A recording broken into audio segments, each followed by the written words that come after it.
One. Good evening. Masculinity is part of the social fabric, and it's very rewarding for men, but it's been demonized.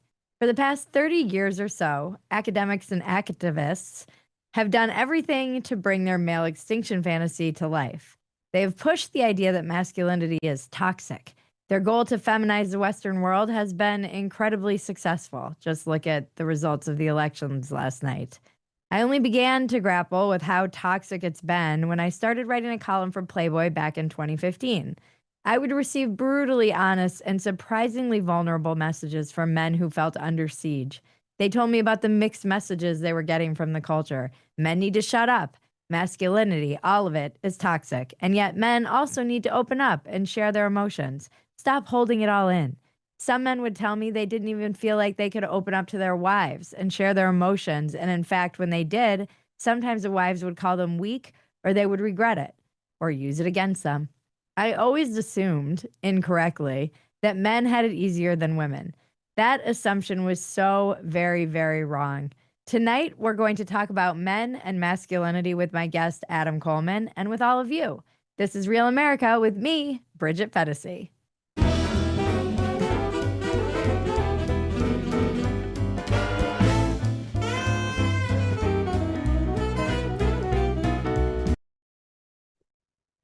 Over the years, what I've observed about masculinity, true masculinity, is that their struggles are largely silent. Most men are quiet about it. They don't ask for help often when they need it. They don't need validation either. Maybe every 5 years or so, someone gets them some socks or a pie. They let results speak for them. I think a lot of men exhibit protection and provision quietly without acknowledgement, and they're okay with that. I feel like if you're truly strong, you don't need to flaunt it.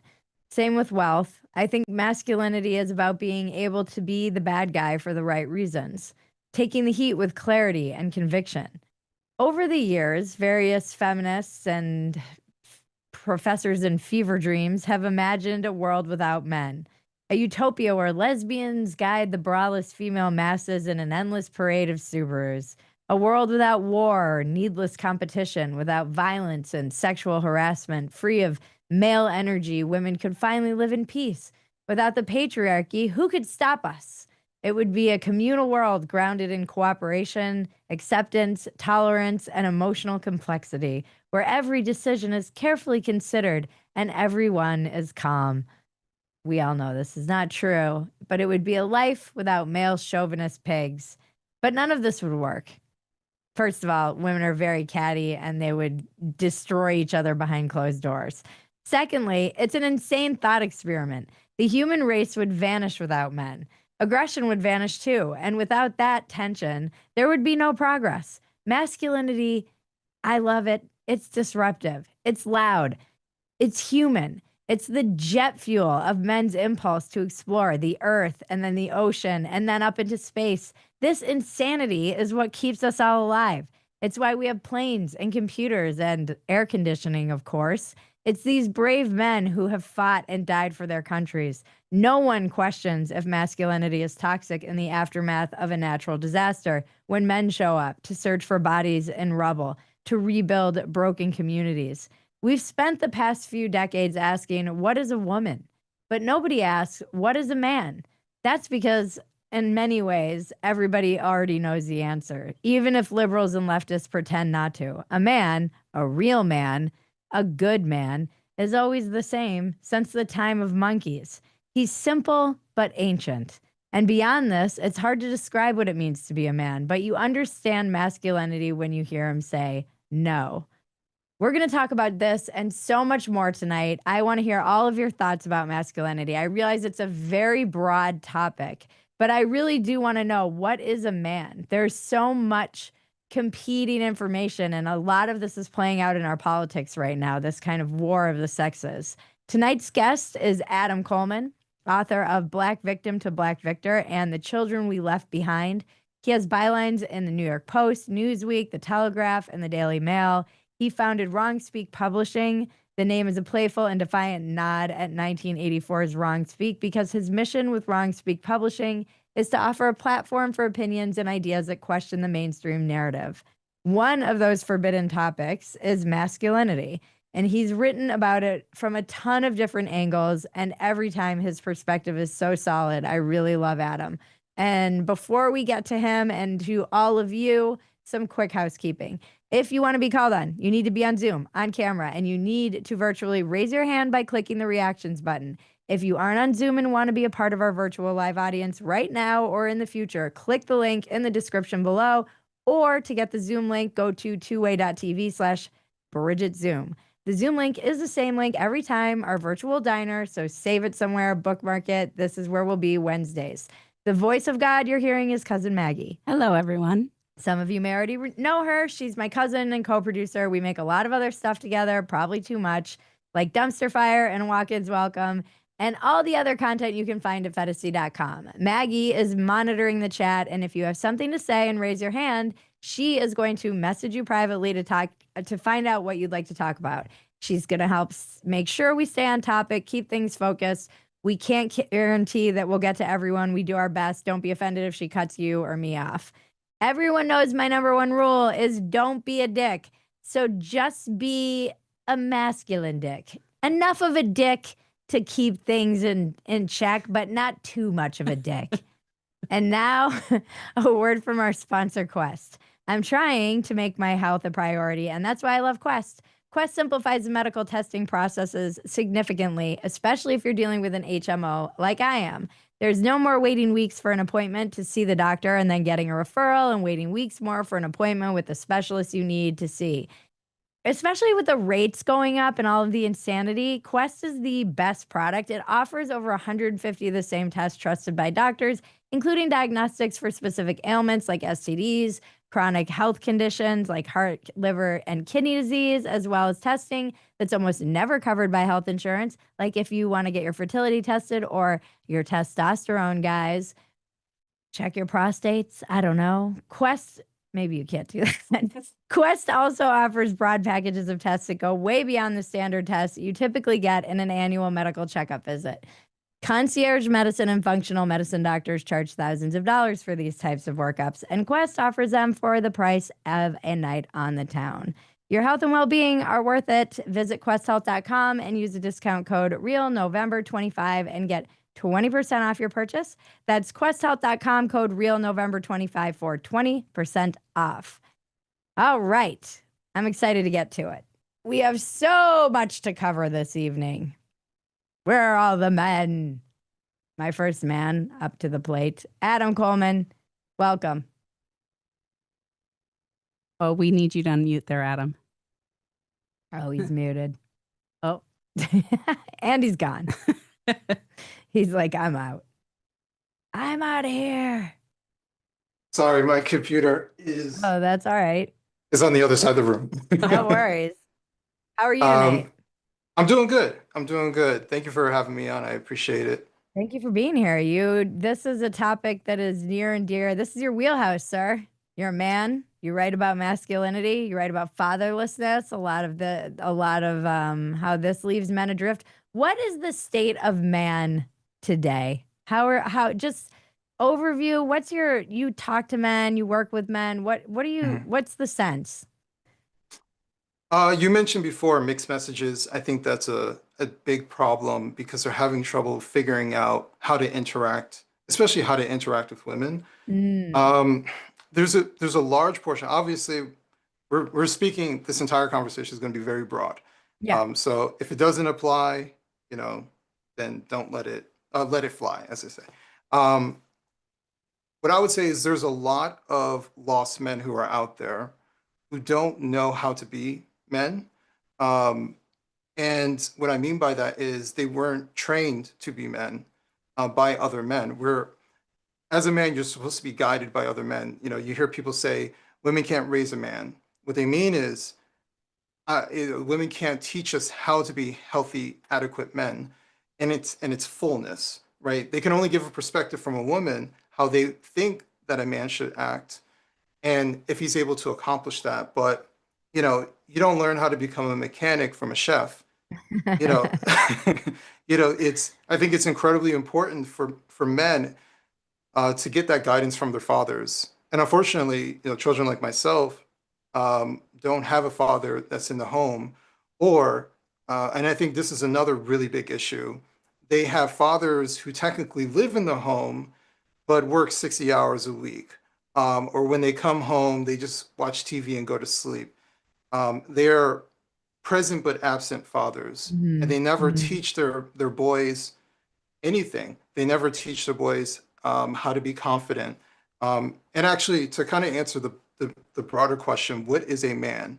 Um, the essence of a man is someone who is confident, because all those things that we talk about, protecting women, saying no to someone, is basically establishing boundaries. This is unacceptable.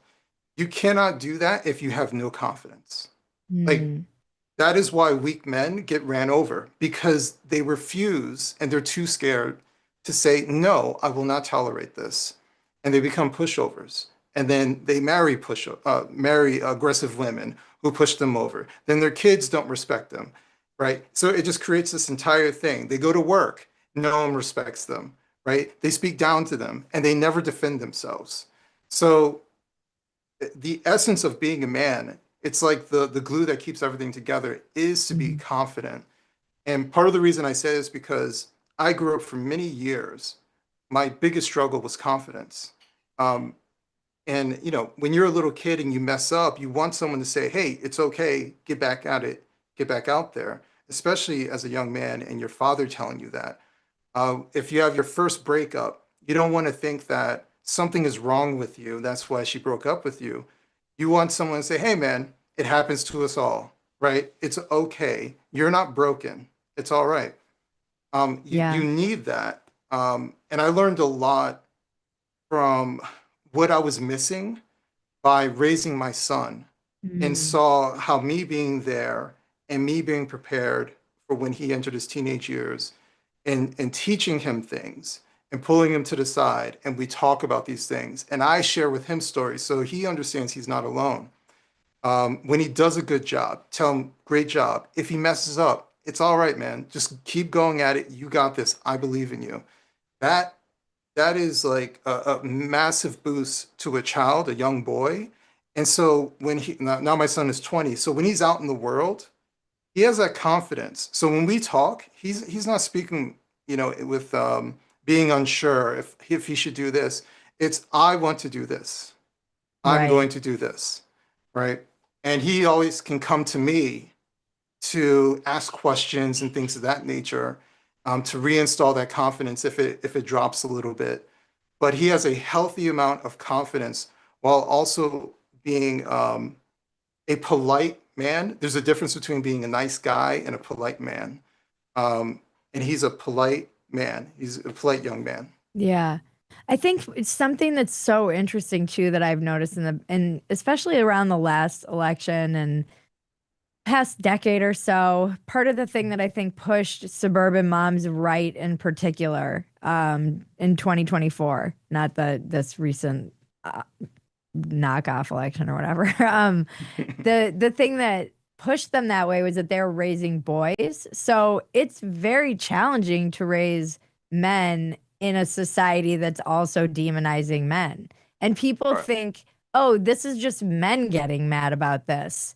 People will say, oh, these men, they're crying because they're being demonized or whatever, like toxic masculinity. But you have an entire generation who is grappling with how to raise men also in this environment and felt like it was not fair to their own children in ways that they sometimes couldn't even articulate.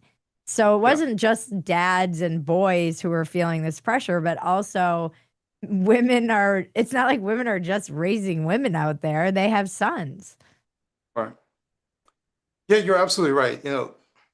The thing that comes to mind is when you have a strong father figure, they teach you to do the thing that is right, regardless if everyone around you tells you that it's wrong. And what I see is people who are reacting too strongly to the culture, because we can Mm. all look around and see that the culture is filled with poison. And it's not about, well, how do you fit in to the poisonous environment? It's how do you steamroll that Mm. environment? How do you keep persevering and going through it? and not changing who you are, because who you are is correct. If you know within your core that you're a righteous man, you're doing the right thing, you were raised appropriately, then why are you changing who you are? Why should you shift with the wind of the moment because there's some commercial that says men are toxic? Yeah. Or because there's hypothetically some HR manager who, is out to get you or something like that. No, real men stick up for themselves and go through evil all the time. Yeah. And sometimes when you're dealing with evil, you'll get burned. But you know what? You'll heal and you'll keep moving through. So I Yeah. do think I understand where people are coming from. Like, how do you raise boys in an environment that tacitly appears hostile by messaging? Well, it's the same way you raise boys 50 years ago, 100 Right. years ago. You tell them to do the right thing, to be strong, and to not bend over to the will of evil people. Yeah, the politics too is weird because it's taken over everything and it's entertainment now, but it always does feel like everybody's a bit looking for a daddy figure in politics, Mm. you know? I see especially like on the fringes, there does feel like there was like this weird stuff with the Obamas where it would be like, "Come back, mom and dad." And I was like, this is strange, weird way to relate to politicians. I don't think that they, like him, Daddy Trump, like protect us, Daddy Trump. He's the like dad that's gonna protect us from all the mean mainstream media bullies. Like all of these dynamics are so fascinating to me because they're always playing out. Yeah. These dynamics are they're such archetypes and they're always playing out in all of our interactions and even if it doesn't appear that way, it's still there, layered. But I do think part of what we're seeing now is this intense reaction to men being demonized. And like you said, they're kind of overreacting because if you don't have that central core or you don't have the thing that keeps running through my mind lately is the culture is quicksand. And I Yeah. love that you said just steamroll it because it does feel like there's nothing is really stable and you'll take a step and get stuck and you're getting gobbled up by it. Mhm. And I love the idea that you have to be able to kind of quickly move across it and know who you are. But if you don't have that, it's easy to become very reactive. I see these younger men, particularly, again, we can talk about this just from the perspective of what we're seeing politically, women becoming extremely more and more left under 40 in particular, and young men breaking right in Trump's case for the first time in decades in Mhm. numbers that we haven't seen. And they feel like they're being attacked. But then you go so far, you get into misandry and misogyny. It becomes like a hatred Sure. of men or a hatred of women. And how do you grapple with that when it starts to kind of infect the whole culture? It's interesting because I have a feeling this is just a general theory. It's not every single person. But the people that we, let's say the feminists who wear multicolored hair, screaming, septum piercings and all that, who claim to be feminists, and they have a strong hatred towards men. What I often find is that it's not in a vacuum. Like it's not for zero reason. There's a they're usually victims of something. Hmm. Yeah. Um, so, unfortunately, and I wish more men acknowledge this. I have a lot of female friends, and you have conversations. You learn like how common this is, but many of them are victims of molestation when they were Yeah. children, rape, Yeah. all different types of Men physical too. abuse. Yeah, absolutely, absolutely. But here's the difference: is this for a woman who has been violated, she is the weaker sex in that Hmm. scenario. And so for her, she needs an explanation as to why that happened to her. just like any victim, they want to try to heal, and they always go to, why did this happen to me? Why was I victimized? And the bad part, extremely bad part of um, I would say like a misandrous portion of feminism is that they say it's not just that person, it's all men. This is Yeah. their nature. Yeah. And it becomes a purpose for them. It becomes a reason for them because they've been asking themselves, why did this happen to me? Oh, here's the answer. It's because that's just what men do.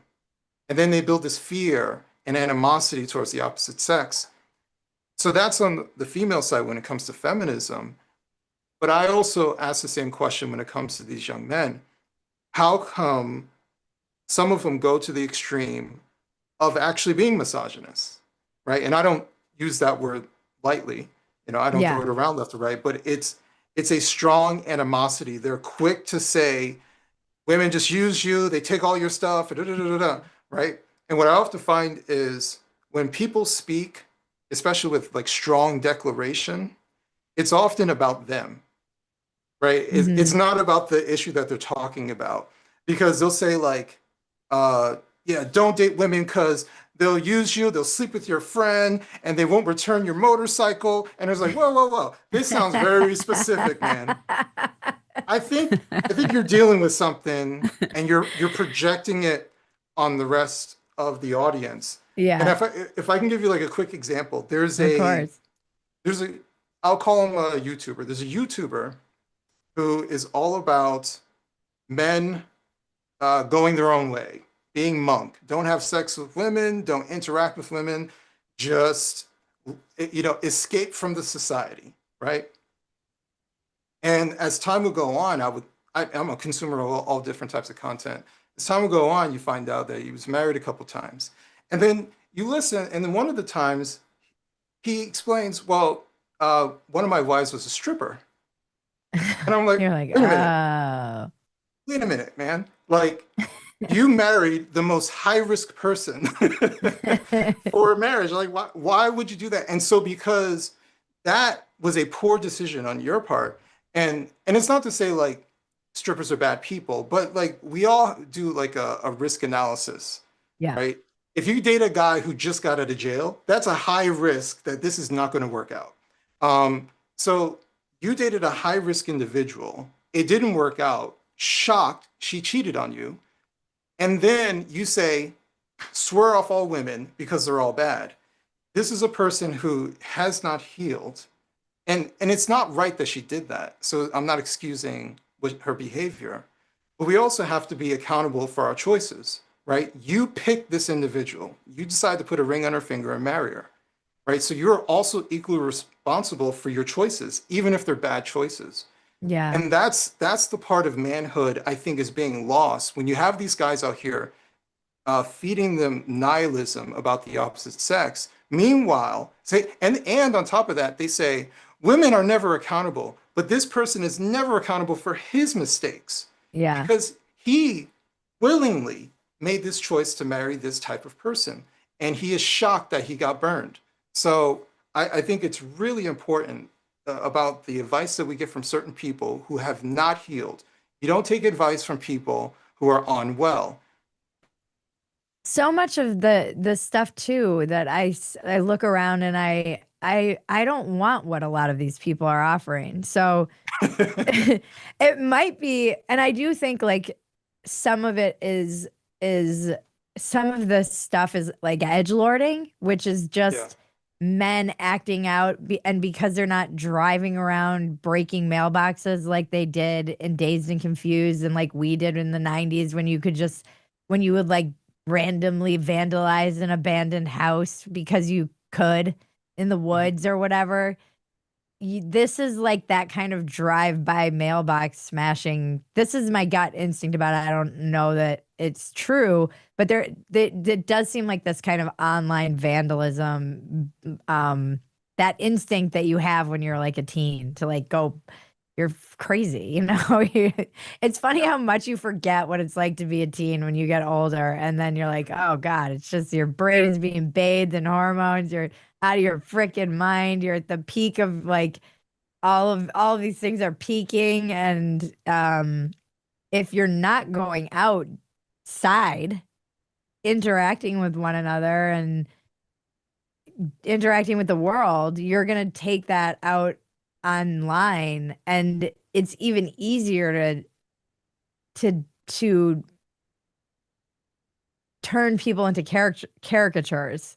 So one woman who did something to you, maybe in real life, maybe online, you got catfish. All women become that thing. Same thing with women versus men. It's it becomes this big problem that then, of course, algorithms also exacerbate. And so these younger kids, and I know we have some hands, and I want to hear from people, I'm sure. Does anyone have a kid that raised their hand that wants to talk about it? Or Yes. I want to hear from, actually, can we bring in some of our people to talk? Adam? Yeah, Are you absolutely. good with talking to the peoples? Okay, well, we'll pop in and out. I want to hear from somebody who has kids and experiences this, or who is it? I'm going to bring up John Mark first. He had some good topics, and then we can go to kids. Yeah, we'll just roll with it. Okay. We're rolling with it, Adam. All right.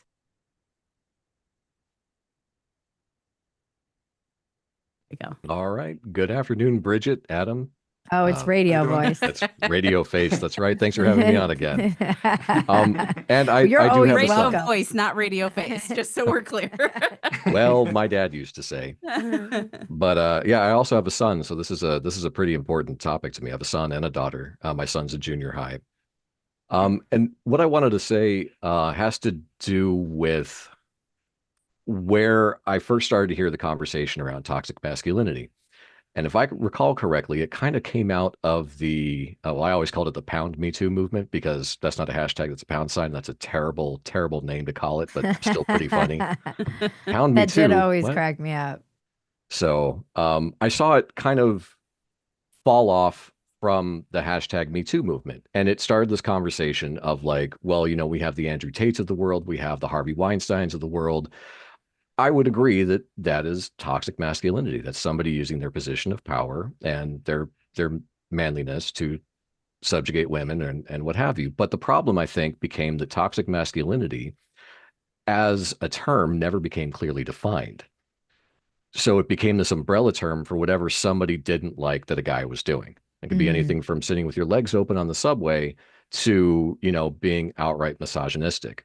And because it was never clearly defined, right, things like that started to get people talking about it and get attention. And where I saw most of these conversations happen was online, right, the new town square.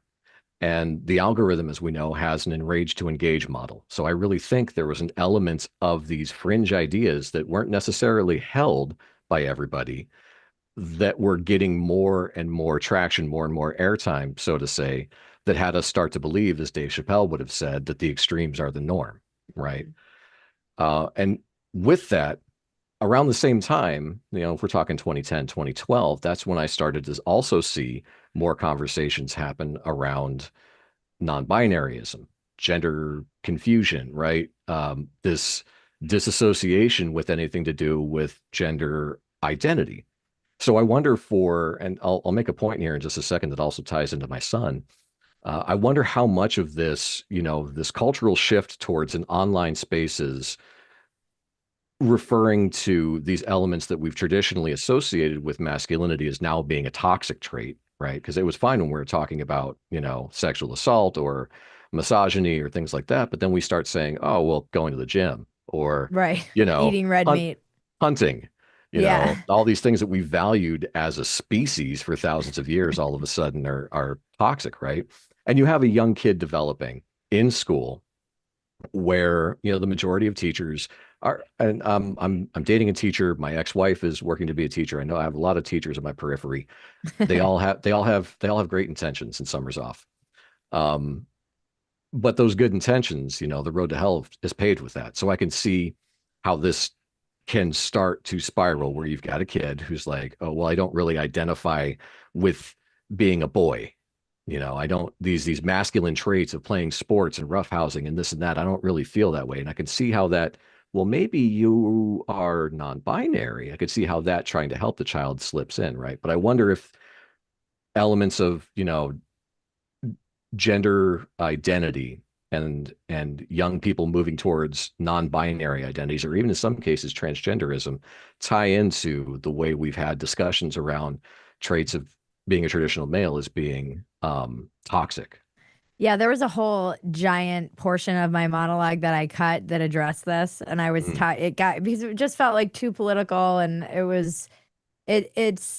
it's definitely part of this conversation, but I think actually the root cause of much of this is, and Mary Harrington talks about this all the time, and we should have her on this show actually to talk specifically about how disembodied we all are, particularly the younger generation. As we're saying, mm, they're online, they're interacting online. It's normal for them to be in discords, be on chats, this is where their friends are. Their friends are all hanging out on video games and whatever. And you start to feel a little bit just like a brain in a jar. I mean, I spend an mm, enormous time in front of a screen or online, and I have to go put my feet in the grass, touch dirt with my hands, and it does leave you feeling kind of scattered and a little bit crazy. And I'm an adult who didn't have my young brain bathed in this, so right. I can't imagine how disembodied you would feel as someone young. And I do think that leads to, like, well, what does it even matter? Are you even human? Like, it doesn't even matter what gender you are. It Right. would definitely open itself up to that. Is, is, has it been challenging for you to have, I mean, how is your son handling it? If you're So comfortable talking about, you absolutely. know, Um, he's just started junior high this year. I and his mother and I we were both on good terms despite being divorced. We're very intentional with what they're allowed to do online, both of our kids, and what access we give them and to what, right? So there was a free for all a decade ago before people realized how dangerous social yeah, media was as a tool.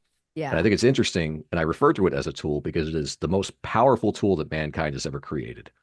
Communication is what elevated our species. And yeah. being able to communicate with anybody in near real time, instantaneously from your pocket, that's an Crazy. insanely powerful tool. Yeah.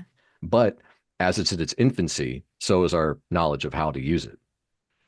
But with my son, we have a lot of conversations. So years ago, it would have been called Asperger's, but he has a high functioning form of autism.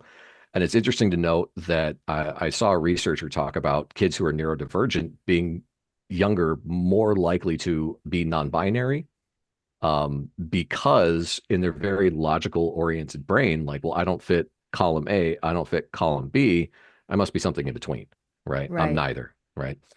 Um, but these conversations with him regarding masculinity, right? It's all about intent, right? I talk a lot about intentionality with him. And I also talk about, what defines your character as a person. And it is how you treat the people that are less strong than you, that are less fast, that are less smart, that are less good at something, right? If you're in a position elevated of them, it is how you deal with those people that are not at your level, right? Do you show them compassion, kindness, and help, or you belittle and hold them down, push them down? And it's interesting because I have that same conversation with my daughter because it doesn't necessarily just tie into masculinity, but I think it's a very important conversation to have with a young boy because masculinity itself is seemingly under attack. Yeah. I love that. Um, Adam, do you have any thoughts on Yeah, that? yeah, absolutely. So first thing I want to say, I can't see your name because my computer screen is too far away to reach it. But I want to commend you for one, having the conversation with your son. While everyone is looking for the solution in schools or public policy and things like that, in my opinion, the best way to prevent your child from being indoctrinated from an illogical ideology is to talk to them. In the Yeah. same way that we had stranger danger to warn kids that not every person who comes up to you and offers you something is a good person. It's not to scare them, it's to make them aware of the world around them. And so parents have to arm themselves with information and say, hey, if your teacher ever brings this thing up, let me know, right? And if they try to tell you this, that's a lie. You need to tell me what's going on, like depending on which age they're at. And Sure. I've had these conversations with my son when he was a teen, and he's let me know about his feminist teacher who's trying to, implant certain things, and I would make complaints. Or the consultants who came in and want to ask kids about their sexuality, and they didn't tell us that anyone was coming in to talk to our children about any of this stuff. So it's really important that parents actually have this dialogue. Even if it appears uncomfortable, you need to actually tell them that there is a pervasive ideology that is out here that is attempting to confuse you. And in my opinion, it's an evil ideology that tells you that who you are, the way that God made you is incorrect. And so I think I want to just commend you for actually having the conversations with your son. I think that when it comes to masculinity and toxic masculinity, what we're actually talking about is antisocial behavior, Yes. right? The men concur. who are Right. sexually assaulting Right. people and things Yep. of that nature, it's antisocial behavior. The women who are doing things that that are unbecoming and things of that nature, it's antisocial behavior, Yeah. right? And That's a good so point.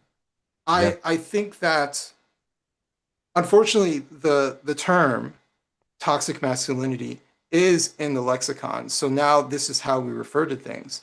Right. But I don't like the attachment to masculinity because it's not the masculinity. It's the behavior, Right. Right. Right. So there's not different forms of masculinity, right? Matter of fact, as we started this off, masculinity is incredibly broad, right? And it's in some ways it's subjective, right? Someone may agree with me and disagree with me on my views on it, but we all kind of come around to the same point of agreement. But if you're a young man who, likes to dance, then that doesn't mean you're a girl. Right. Right. Right. Like there's a clear spectrum when it comes to how to be an appropriate man, right? But there are core qualities. Everyone's looking at the surface, right? Well, you're not wearing this, or you don't talk this way, or you don't walk the right way.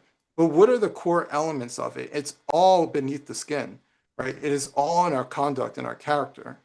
And so that's why I say we're focusing on the wrong thing when criticizing men and women by looking at femininity and masculinity. We really need to be talking about personality traits and the behavior that these people are exhibiting. Yeah. I Thank you so wholeheartedly much. agree. Yeah. Thank you. Somebody Thanks, wise John said Mark. something about judging people by the content of the character, right? Someone said that. Someone said that. All right. Thanks, John Mark. All right. Thank you. Thank you. you. Good to see you. All right. Next, I'm going to bring up Philip. Hi, Philip. You do that. There we go. Philip Hey, looks like he's Bridget. beamed You in. and Maggie. You picked quite a topic to try and tackle in 1 hour, I but mean, these are all things that we're gonna return to, but I know everyone's like, can we focus this a little? I'm like, no, because it's something that means so many things to people.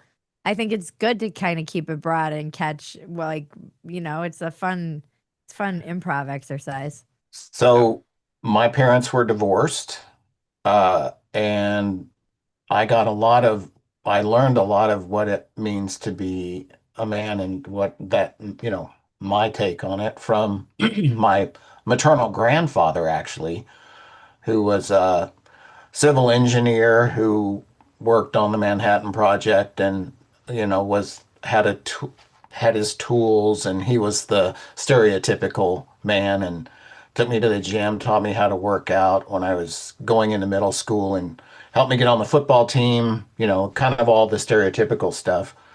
My dad was an architect who discovered he was gay when I was about 10 years old. So I had lots of interesting interactions with people from all kinds of different communities. And they were all great. I mean, I just exposed to a lot of different kinds of people. But I think maternal grandfather, football coach, scoutmaster. There's lots of good male role models for folks to call upon, even in homes where the father's not present. Yeah. The other thing is, in our case, like I've been married to my wife for 38 years. You know, we have two kids, a son and a daughter. And it was an interesting dynamic because I'm a little bit more traditional. My wife is a rabid feminist.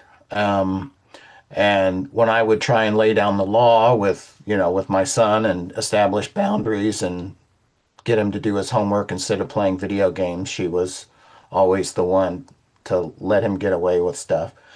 But he was interesting because he always tried to impress me. He always Yeah. he joined the wrestling team, broke his neck.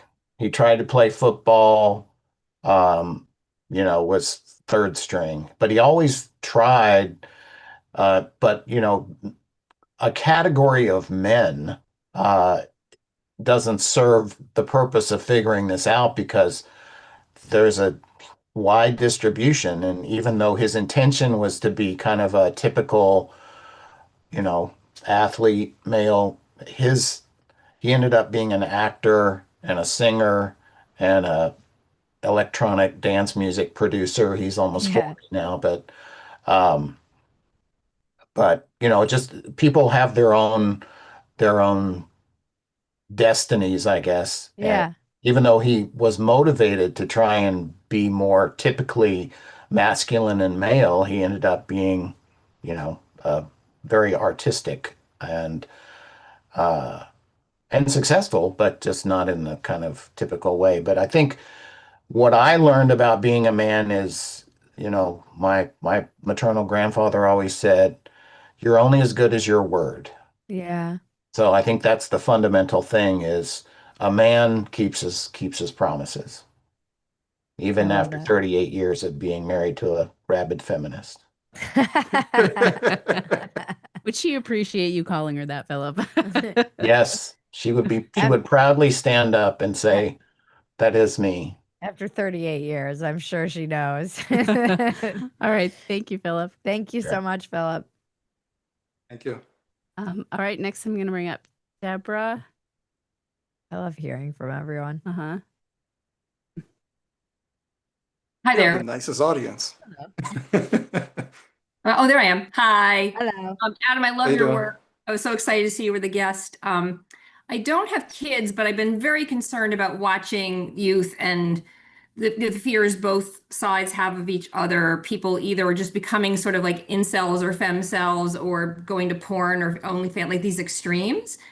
Yeah. And what I really wonder about, Adam, I'm thinking about sons, and I'm thinking about how women have shamed men on some level for having like a lot of sexual energy and like, oh, they're so disgusting. And like, what is the way to honor young men that is actually like life force, that is like generative, that is this positive thing that they have, and yet to help them like to channel it or something like that in a way that ends up promoting having good relations with women. I don't know. I don't know how that can be done. What can a father do? Women have their end of it about how they need to be responsible, but what can Yeah. he do for their sons?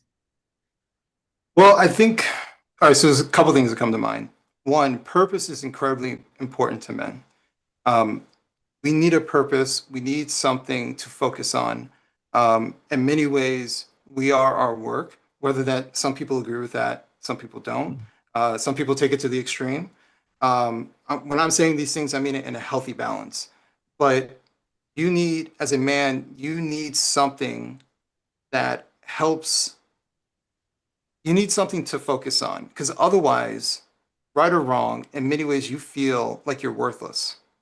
Like you're not contributing anything, you're not helping anyone, right? So it's incredibly important that we have something to focus on that gives us some sort of purpose. The other part is, while yes, I've been a teenage boy, your hormones are going wherever. However, the difference is that um, I think young men who are insecure put their value into sex and put their value into women, as in like conquering women, right? So the Playboy types, um, they are quick to disassociate from each woman that they have a sexual encounter with. And sometimes people are like, well, that's just guys, guys like variety and so on and so forth, which is sort of true. But once again, we're talking about behavior, right? It's okay to be a very sexual person. You can be married in a very sexual person, but you're doing it in a healthy way with one particular person, right? But if you're being reckless and you're spreading your seed all over the place, right? All because doing that act makes you feel of value, then you're not behaving in an appropriate way and you're putting everything on the external. So more often than not, when I see what we call hypersexuality, um, I'm seeing men who have put all of their value into whether they can conquer a woman or not. And that's not healthy. Two, it's dangerous in a variety of ways that we can go on an hour talking about. Um, but it's not fulfilling. It's like a drug. Many ways it affects the same parts of the brain, right? You get a high, you wake up afterwards, after you finished, and you're like, I'm gonna get the hell out of here. You hit the lows, and you need to replenish that high with another conquering. And it's that piece over and over and over. And I've seen where guys do this even in relationships, and it becomes their downfall where they're putting all their value into this partner and then they sacrifice being a man just so that they can stay with this person even if they're unhealthy. So I think it's very important to not mix up healthy sexual urges that young men have, which we can in many ways curb. We can distract ourselves in some ways, or we can channel it in a very healthy way with one particular woman, right? Mhm. Or if you don't want a relationship, just don't sleep with 10 women in a month. Or, just like there are ways that you can be a guy who is single, who is going towards something. I do think it's important if you're going to be a single guy to go towards something. Don't waste people's time. Um, and I do think that men are much better together with women in the long term. So marriage should ultimately be your North Star as a man, as a young man. How you get there is a different story, but I think that should be the North Star, and that's how you can keep that sexual energy channeled in an appropriate way. Great, thank I you. I love too what Charlie Kirk said. You know that you talked about purpose and his thing that went viral, the get married, have children, build a legacy, pass down your values, pursue the eternal, seek true joy. And one of the problems with youth truly is wasted on the young. You can't know what you don't know. So Exactly. Yes. people don't know the compounding benefits of marriage, for example. And it is one of those things that compounds over time, or the joy that you get from, you might think that it's like marriage, oh, these jokes and old bags, but like the freedom that my husband and I have to roast each other or fart or like whatever, just that kind of like true intimacy. That is true intimacy. That is Yeah. truly some of the funniest stuff. And then the joy. I talk to women about this all the time because I never would have known. And I knew having children was a good thing. I was never I wasn't like, don't have kids. I didn't think it was for me. But having gotten very lucky in having a child, I I tell my friends, I'm like, you can't know what you don't know, but do not chase like your comedy dream in because and give up this. People just, Mhm. I do worry that young people just don't know that, which is why I do think it's important to have these conversations and actually have people modeling. This is what I liked about Jordan Peterson and his wife when they would go on tour. They were modeling a healthy, loving relationship for people because I don't know where, if you don't have that in your life and you're just online consuming a lot of media, I don't know where you actually even see that. If I can say, you're making a good point as far as modeling, because the reason I always talk about families is because it's the first modeling that a child has, right? The parents are a child's world.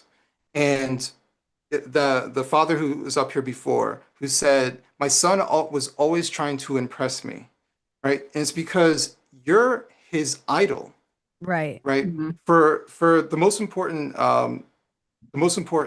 parent to a child is the same-sex parent, right? Is because they're trying to mimic you. I've had people say that your son is literally watching you and he's mimicking you. My son has very similar mannerisms to Yeah. me, right? And it's weird when we get together and we do the same mannerisms and I don't even notice it. Other people see it, right? Because my son is looking at me as an example of how to be a man, even if he's not aware that that's what he is doing.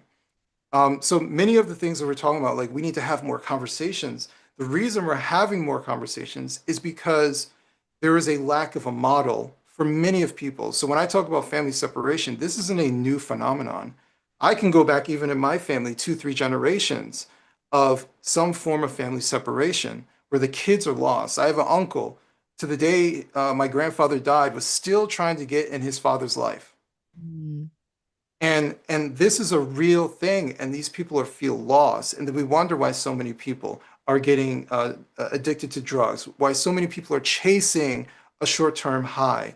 They're lost, and for many of these people who are saying who have doubt over having children, well, if you talk to them, and or I should say, if you listen to them, because many of them will tell you, they'll say, well, getting married produces hurt for a kid. I don't want to bring a child into an environment where the parents are going to fight. And once again, people talk and give examples, not realizing that they're just talking about themselves. They're Yeah. talking about what they saw as kids. So it's hard to tell. And while I agree, Charlie Kirk's sentiment, I agree with that. But I think what a lot of conservatives miss is that you're taking what you had as a kid for granted. You Right. think everyone had that. Well, of course you get married, have lots of kids, and you have a wife and a husband, and you buy a house because that's what they saw Right. every single day. Online, we're dealing with people who did not see that. Yeah. So it's like telling a kid in the hood, hey, you can be an astronaut, and he's looking at you like you're crazy. I've Right. never seen an astronaut. I have no idea how to become an astronaut. And then we're saying, well, you can become an astronaut, have a good day, and you just walk away. Like we This, have to give instruction. We have to model these things so people yeah. understand how to do it. This is one of the, we should do like a whole episode on what woke things did you, because I think a lot of the seeds of woke are very well intentioned and are actually true. And Mhm. one of them is representation does matter. Like, see, because it's not like everybody needs to be represented in every form of media, but seeing an astronaut to somebody, it's just modeling. That's Modeling. all it Yeah. is. Yeah. Yeah. And again, it's just a misuse of a term or a misuse of an idea. It's like, well, yeah, having other models for people is important so that they can see that they too can be a Disney princess or whatever. All right, we've got Exactly. one more hand after Thank that. you so much. I Thank do you. want to Thank say you. too, just thinking about the sex thing, it's very funny how quickly, because I'm old enough to remember like all the conservatives shaming everybody for having sex out of wedlock and like all these heathens having sex. And then now, because the birth rate is collapsing, they're like, can everyone start having sex, please? We need more babies. It was like in one generation. All right, thank you, Deborah. All right, and I'm going to bring up Micah. Micah. Here we go. The pronunciation is flawless. All right, Um, remember. Hi, Adam, a fellow New Jerseyan. Very sad for both of Hey. us. Um, this is a great topic. I have to keep my thoughts kind of organized. But I think about kind of all the mixed messages that men get, and not cut so much slack. So like, and I don't even know where the messages come from in a sense. They just kind of are imprinted on people. I grew up in the 90s and being gay was like the worst thing ever. You know, everybody was like is afraid of being gay. I always like to comment on how attractive other men are because I think it's funny how it makes other men squirm. And it's like the forbidden thing to do. And it's just funny because people obviously understand when another man is attractive, but they can't say it or they'll feel like they're gay, which growing up in the 90s was the worst thing in the world.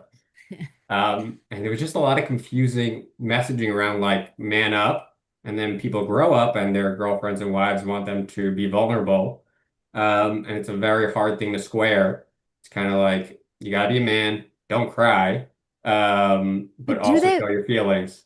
but do they want them to be vulnerable? I mean, there was this really interesting Instagram that Dr. Pewter was telling me to watch actually in preparation for this. And it was fascinating reading the comments. And it was essentially this woman doing this act out, and she was dressed up like a construction worker, and it was a woman, and then she was playing the wife as well. And she was like, "Honey, open up and tell me your feelings." And he's like, "I don't know." And then she's like, "No, I mean it. I really want to hear about your, what's going on? What's going on with you?" And then she says, "Well, it was like back in when my pet tortoise died." And then in her brain, she's like, he's so weak. Ew, gross. Like he's so gay. Oh my gosh, he is gay. And all the that was funny, whatever, and in like a very Instagram basic way. But the comments were all like, "It's true. This happened to me." It was crazy reading the comments, just men sharing their experience of this.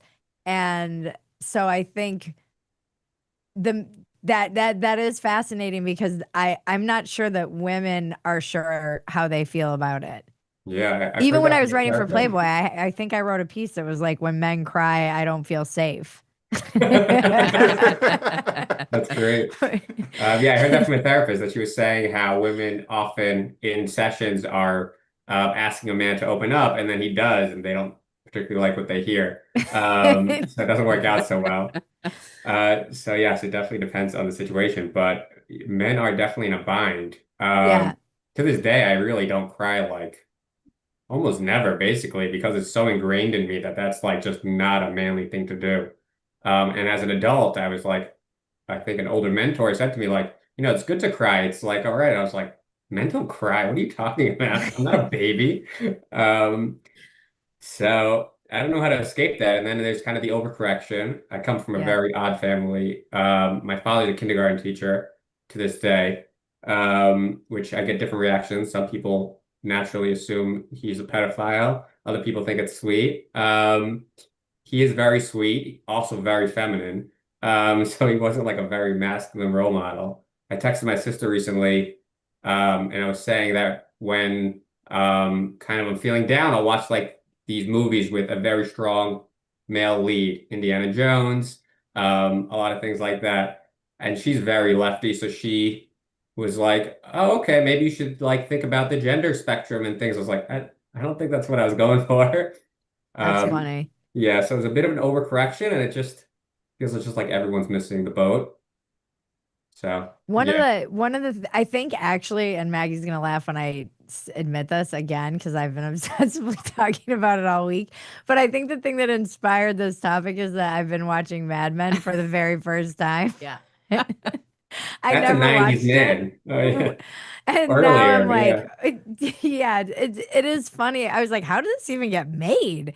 And then I realized it was made in 2007. So, and everyone's like, don't worry, this stuff starts to creep in the later seasons. Because I was like, wow, they really just went for it. Huh? I'm surprised this ever even got made in Hollywood. But it did make me think like, one of the things that drives me crazy is that even in again one generation, my generation, they're so much more involved than the fathers were, our fathers, like our parents who were born in the 40s and 50s or whatever. From my experience, like my cousins, my siblings, the dads are just as in my house, and the dads are just as engaged in the childcare, the how domestic duties. It it was very much like my dad came home from work, he watched the news, we were all quiet because he was stressed out from before they got divorced. And so it and my mom did all the house stuff and took care of the kids. It was very separate division of labor. And most people I know now, because you can't live off like a single income, the men and the women are working. And this is another thing that drives me crazy in conservative media. I'm like, do you guys know normal people? Like, at all? The people, the pundits, there, most everyone I know, it's a very seamless flow of two people who are working. And if the mother does have the ability to stay at home, there's still, it's not like the father's not doing anything. I just feel like that's changed so much in a generation. The men are so much more involved with their kids. When I go drop off my kid at preschool, it's it's more often than not more men dropping the kids off than women, at least 50-50. That was not the case a generation ago. That's true. That's a great improvement. Yeah. Yeah. If I I think can that say, because you mentioned the crying part, I will say that for many reasons, I was very much so like emotionally stunted. I kept everything in. So I didn't, when I was younger, at least I don't remember like crying very often. If I did, I cried in shame alone in my room or something like Like a that. man. Yeah. Like a man. and I'm like, that's how a man should cry. But Just kidding. that all changed after my son was born. Um, I remember watching the movie Pay It Forward with Haley Joel Osment. I don't know if you remember that movie. And I remember watching it and it came to the end and I was like, why the hell am I crying? And it's been like that ever since. I can't watch anything where anyone is crying because I start crying. Yeah. And then I found out that there's actually a reason for that. Men lower in testosterone when they start raising their children, Hmm. and they increase in estrogen. And so we become softer because we're dealing with babies, right? We become a little bit less aggressive because of that. We become more sensitive to these things. And especially the first 11 months of my son's life, I was watching him all day. So I was feeding him. I was doing everything, and I was working overnight. I was getting very little sleep, but it was like the best time because I got to watch my son grow in front of me. And Bridget, you see it, like it happens really quick. You So know, fast. I hate like it. I yeah. mean, it's like you love it because they become just cooler and cooler, but you also are just like, no, it's slipping all away. And they're so funny, like the toddler age. The other day, I was like, why are you coming? I'm like, can you stay in your bed? Because she's been coming in the bed in the middle of the night. And just like that 3.5, everyone's like, oh, she's 3.5. It's sleep regression, whatever. Yeah. And then I'm like, why do you come in? And she's like, because I'm a toddler. I'm like, all right, fair enough. Like I can't really argue with that. Yeah. I Yeah. get it. So, the crying thing, as far as relationships go, like my wife has seen me cry, but it's usually after some sort of event. I think there's a big difference between crying at the mildest thing for no reason. It's like, oh, my boss is really mean, and you just start crying. It's like, oh, you sound like a little bitch. But like just like get it together. But like if a relative of mine dies, like Right. of Right. course, like it's perfectly reasonable that you're crying. So I do think that there's a balance when it comes to showing your emotions to women. And I tell my wife all the time that you think you want these things, but you really don't. And Yeah. we've gone through a whole list of things. She's like, why don't you do this? I was like, you really don't want that. And and, and then she was like, I do want it. Like I think it was something like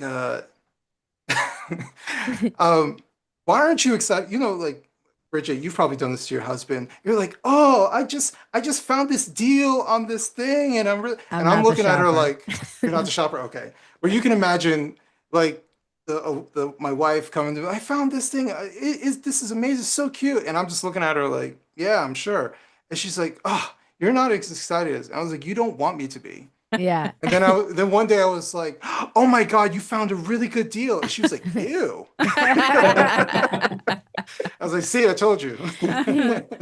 Like, show me the print. She's Yeah. like, never mind. Never No, mind. it's true. You don't. Yeah, that is true. It is funny. Like you think you want those things and you really don't. You really don't. Yeah, it's also fascinating to me. This has been amazing. Thank you. Good to see you again. Thank you, Micah. Thank you, Micah. Thank you guys. Thank Adam, you. where can we find you and your work and promote away anything you want? Well, you can find me on X at wrong_speak. Definitely subscribe to my Substack, adambcoleman.substack.com. I kind of use it like a fan page where I put out like the appearances that I do. I write for the New York Post. I actually have something it's probably live now. It just came out tonight in response to the New Jersey election. So I'm a frequent contributor to the New York Post. I have been for 3.5 years or 4 years, I forget. Okay. And I have a YouTube channel. I'm starting to get more into short documentaries. And I have one specifically about love, because there's not enough content that's out there that is positive about love. So I did a short documentary about a travel love story with my wife where we bounced around Europe, but we did it like an interview style, talking about how we met and how travel has been an important part of our relationship and how much we love each other. I love that. I'm gonna have to watch Yeah. that. And I Sure. love traveling. I can't wait to like take the child everywhere. Yeah. Well, where are you on social? He said that. No, he did. Yeah. Sorry, I missed that. Oh, I'm sorry. I didn't say it to my YouTube. It's at wrong_speak. Okay, on- thank you. On I knew YouTube. we were Yeah. missing something. All right. Yeah. Well, thank you so much for being our guest. It went so fast. I appreciate your perspective and you and having you in the quicksand that is our culture. I appreciate you. Thank you. I appreciate you inviting me. Thank you. Have a good night. All right. Right. Let's wrap it out. You guys are the best. Thank you so much for being here. And I'm just waiting for The words. The words. Yeah. All right. Thank you to my guest, Adam Coleman. Thank you to those of you who showed up and asked questions and contributed and shared from your heart. And maybe someone will cry sometime. Thank you to Two Way and their amazing team. Thank you, Quest, for sponsoring this show. Visit questhealth.com and use the discount code REALNovember25 and get 20% off your purchase. That is questhealth.com, code REALNovember25 for 20% off. There's a link in the description below. Thank you, Maggie. And Thank you, Bridget. thank you all for being here so much. Join us next Wednesday, November 12th at 7 p.m. Eastern. If you're with us on the Zoom, it's the same link every time, so bookmark this. Thank you guys for getting real with me. I'm Bridget Phetasy. Don't forget to tip your server.